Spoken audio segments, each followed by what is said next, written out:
తుఫాను నేపథ్యంలో సీఎం చంద్రబాబు తీసుకున్న చర్యలు అలాగే ఇప్పటివరకు చేసినటువంటి ప్రభుత్వం తరపున అన్ని అంశాలకు సంబంధించిన సమీక్ష చేశారు. అవి మీడియాకు వెల్లడిస్తున్నారు. లైవ్ చూద్దాం. మన ఫైర్ ఇంజిన్స్ కానీ ఫైర్ డిపార్ట్మెంట్ అన్ని కూడా డిప్యూట్ చేశాం. అదే మరి ఆఫీసర్స్ కూడా సీనియర్ ఆఫీసర్స్ ని జిల్లాల వారిగా డిప్యూట్ చేసి వాళ్ళని కూడా అప్రమత్తం చేశాం. నేను కూడా ఒక 6-7 సార్లు టెలికాన్ఫరెన్స్ తీసుకొని అందరినీ అప్రమత్తం చేశాం. ఓవరాల్ గా మీరు ఒకసారి చూస్తే నేను చాలా సైక్లోన్లు హ్యాండిల్ చేశాను. Not now, from the beginning. First east గోదావరిలో 96-97 ఆ ప్రాంతంలో హరికేన్ వచ్చింది. అప్పుడు కొన్ని వేల కొబ్బరి చెట్లని పడిపోయాయి. చాలా ఉధృతంగా వచ్చింది.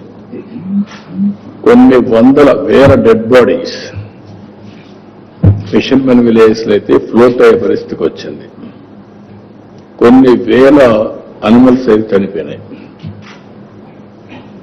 అది అయిన తర్వాత మళ్ళా ఒకసారి మీరు చూస్తే అనేక సార్లు అనేక సైక్లోన్స్ చూసినప్పుడు హైదరాబాద్ లో హుస్సేన్ సాగర్ తెగిపోతుంది, ఊరంతా కొట్టుకొని పోతుంది కిందనంతని చెప్పి పెద్ద భయంకరమైన వాతావరణం క్రియేట్ అయింది. అక్కడే ఉండి మానిటర్ చేశాం, దాన్ని కంట్రోల్ చేశాం. అదే మరిగా మన దగ్గర ప్రిపేర్ అయితే సూపర్ సైక్లోన్ ఒరిస్సా క్రాస్ అయితే మన మెషరీ అక్కడికి పంపించాం. అక్కడ కూడా వాళ్ళ ఫస్ట్ రోడ్ అంతా క్లియర్ చేసుకుంటూ పోయి భువనేశ్వర్లో సీఎంకి ఫస్ట్ కమ్యూనికేషన్ శాటిలైట్ ఫోన్ ఇచ్చాం. ఈ ఒక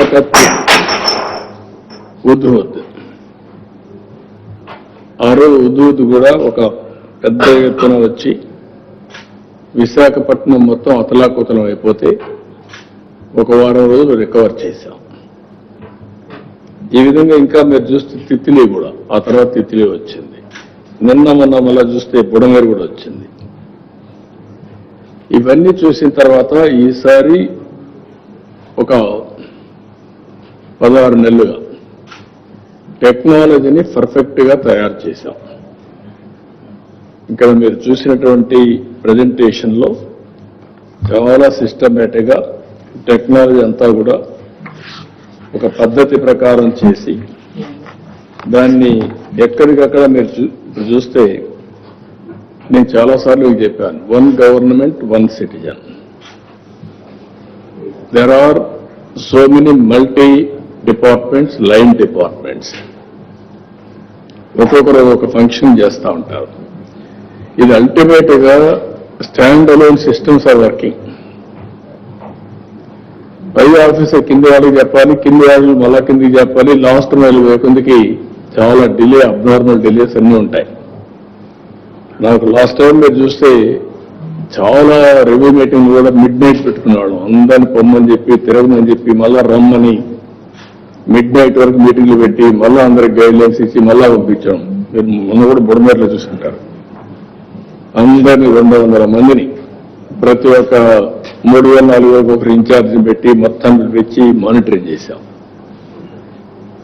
అయితే ఈసారి మీరు చూస్తే ఇంట్రెస్టింగ్ గా అన్ని కూడా స్ట్రీమ్ లైన్ చేసి ఒక డేటా లేక్ తీసుకొస్తున్నాం. ఈ డేటా లేక్ అందరూ ప్రజలందరూ కూడా names with Aadhaar authentication, Aadhaar or మన బయోమెట్రిక్స్. ఇంకొక పక్కన వీళ్ళందరూ ఏ ఇంట్లో ఉన్నారు, ఫ్యామిలీ యాజ్ ఎ యూనిట్, ఆ ఇల్లు కూడా జియో ట్యాగింగ్ చేశాం. ఒకవేళ ఇలాంటి విపత్తులు వస్తే ఆ ఇంటికి పోలేకపోతే ఎక్కడి నుంచైనా మెడిసిన్ పంపించాలన్నా, ఫుడ్ పంపించడానికి జియో ట్యాగింగ్ కూడా చేశాం. ఇవన్నీ ఇంకో పక్కన సీసీటీవీ కెమెరాలు లేనప్పట్లో పెట్టిన కెమెరాలు కూడా పనిచేయకపోతే ఇవన్నీ ఆపరేషన్ స్టార్ట్ చేశాం. ఇంకో పక్క డ్రోన్ కార్పొరేషన్ పెడితే దాన్ని కూడా డిఫండ్ చేస్తే మళ్ళీ రివైవ్ చేస్తే ఇప్పుడు డ్రోన్ సిటీలో పెట్టబోతున్నాం. ఇవన్నీ ఎఫెక్టివ్ గా ఇప్పుడే సెటిలైట్ ఇమేజరీ తీసుకొని దాని ఆధారంగా ఎన్యూమరేషన్ కానీ అంటే టెక్నాలజీ, అన్ని టెక్నాలజీలు ఉపయోగించుకునే పరిస్థితికి వచ్చాం. ఇక్కడికి వచ్చినప్పుడు లాస్ట్ డిపార్ట్మెంట్ GSWS ఉంది, గ్రామ సచివాలయం, వార్డు సచివాలయం వాళ్ళని కూడా యాక్టివేట్ చేశాం. అంటే ఎక్కడ కూడా state, district, constituency, mandal, then panchayat, గ్రామ సచివాలయం వీళ్ళందరినీ ఇచ్చేసి ఇన్ఫర్మేషన్ సిస్టమ్ అంతా తెప్పించి ఐఎండి ఇచ్చే ఇన్ఫర్మేషన్ మీకు ఏది చూపించారు, ఎట్లా మూవ్ అవుతుంది సైక్లోన్. ఈసారి ఈ సైక్లోన్ అయితే చాలా సమస్యలు క్రియేట్ చేసి దాగుడు మూతలు ఆడింది.